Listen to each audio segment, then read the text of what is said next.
There is a dog you still think about. Maybe it's been a few years, or maybe it's recent enough that some days you still reach for where they used to be. You know the moment I mean, the specific shape of their absence. I lost my first dog when I was 15. His name was Rusty, a rust and white mutt with more energy than sense, and he lived to be 14 years old. When he died, I cried harder than I had cried for anything before. And someone who loved me, someone who meant well, said, "He was a good dog. You'll get another one." I'm not angry at that anymore, but I've thought about it for 30 years, because what I felt didn't go away on any schedule that sentence suggested. And for a long time, I thought that meant something was wrong with me. Here's what nobody told me then, what the science has only recently put clean language around. What you feel when you lose a dog is real grief, not almost grief, not grief light, the same neurological, psychological, deeply human grief that follows any profound loss. And the fact that most of society doesn't treat it that way says more about us than it does about you. Today, we're looking at what the research actually says about why losing a dog hits the way it hits. And at the end, I want to say something I don't have a clean way to say. But I think it needs to be said. Here's the one I want to get honest about first. Most people who've lost a dog have heard some version of it. I know it's hard, but it's just a dog. Or the slightly kinder one, you can always get another one. Or the quiet implication, at least it wasn't a person. I've heard all three.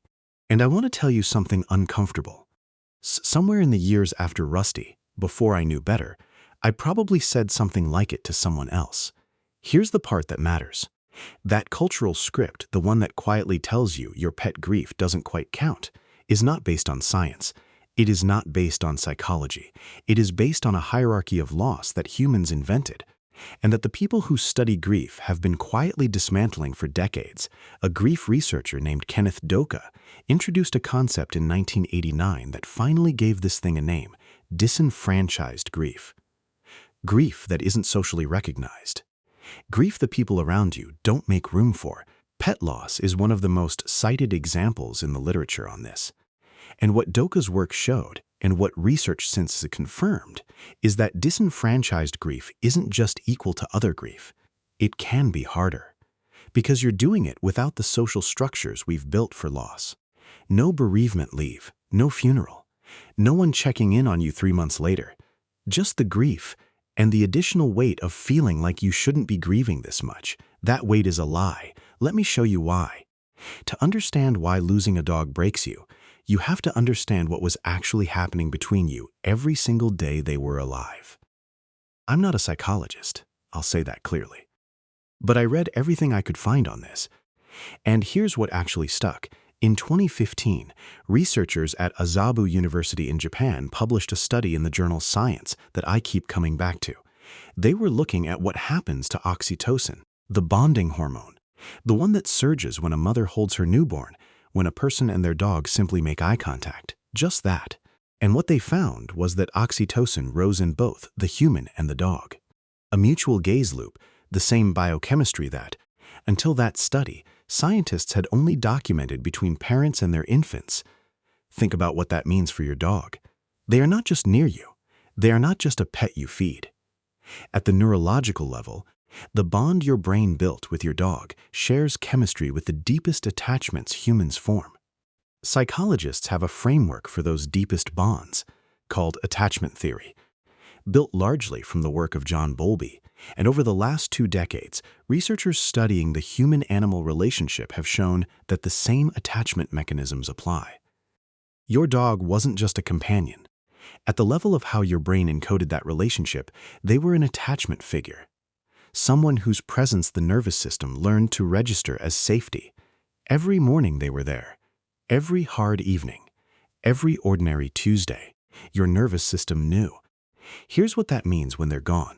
Gregory Burns, a neuroscientist at Emory University, spent years doing something that sounds almost impossible. Training dogs to lie still in an MRI scanner, awake, no sedation, to find out what was happening in their brains. What he found shifted the conversation about dogs in a way I'm not sure we've fully absorbed. The regions that activate in a dog's brain when they smell their person, the reward centers, are the exact same regions we see light up in our own brains during deep connection. That tells us what we lost. A creature whose brain genuinely loved us back. But to understand why the missing hurts so much, we have to look at our own heads. Neuroscientists like Mary Frances O'Connor study what's called the grieving brain. When you lose an attachment figure, your brain doesn't simply register the absence. It searches. The neural maps built around their presence, their schedule, the sound of their nails on the floor, their specific weight on the couch next to you, keep firing on a pattern that has no answer. The human brain doesn't know whether that attachment figure had 4 legs or 2. It only knows the map is broken. That is mechanism, not metaphor. And when disenfranchised grief enters the picture, it makes that broken map much harder to rewire. It's not that the people around you are intentionally cruel when they expect you to be back to normal in a week. It's that human society simply hasn't built a shared vocabulary for this specific cross-species loss. We have no standard bereavement leave, no universal rituals. And without those social safety nets to hold you up, you are left carrying the physical weight of that grief entirely alone. There's something else I want to say, something I think is specific to dogs, that the research touches but doesn't quite name directly. Your dog may have been in your life for 10, 12, 15 years. And unlike most human relationships, which happen in specific windows of time, in specific contexts, your dog was there for almost every single moment of every single day. They were there when you got up, when you got home, when you were sick and didn't want to talk to anyone. The shape of your morning was built around them. This is not a small thing. This is not a background relationship. This is not something that occupied a corner of your life while the important things happened somewhere else. When they're gone, the absence isn't only emotional, it's structural. Every ordinary moment becomes a small reminder. The kitchen at dinner time, the back door, the weight on the bed that isn't there. And unlike many losses, the reminders come all day, every day, for months. The routine doesn't give you room to forget, and then there's the wordlessness of it. Whatever your dog gave you, they gave it without language, without negotiation, without condition. That quality of love, pure and complete and nonverbal, doesn't have a substitute. And when you lose it, there is a character to the grief that has its own specific texture. There's also one more layer to this, one that clinical definitions of grief often miss. With human loss, we are usually just bystanders to the end. But with our dogs, we are almost always the ones who have to make the final, impossible choice for them. We take their physical pain and trade it for our own lingering guilt. Did I wait too long? Did I do it too soon? Disenfranchised grief thrives in the quiet spaces where guilt lives. There isn't a clean word for all of this, but you know exactly what I mean. This is the one I saved for last. There are 2 dogs 2 houses down from me. My neighbor has an old lab named Moose. Going gray around the muzzle now, moves a little slower than he used to. I see him some mornings on my walk, and sometimes, seeing him, I think about Rusty, who has been gone for 30 years, who was a rust and white mutt with more energy than sense, and who lived to be 14 years old, who was my first dog, the one I grew up alongside, the grief that doesn't fully go away, the one that comes back when you see an old picture, when a smell catches you off guard, when you spot an old dog on a morning walk going a little slower than he used to. That grief is not a problem. That is the evidence. That is you accurately understanding what was between you and that animal. The science confirms what your nervous system already knew. The bond was built on the exact same neurological architecture as your deepest human attachments. The loss carries proportional weight. But beyond the brain scans and the psychology, I just want to say something the research doesn't have to.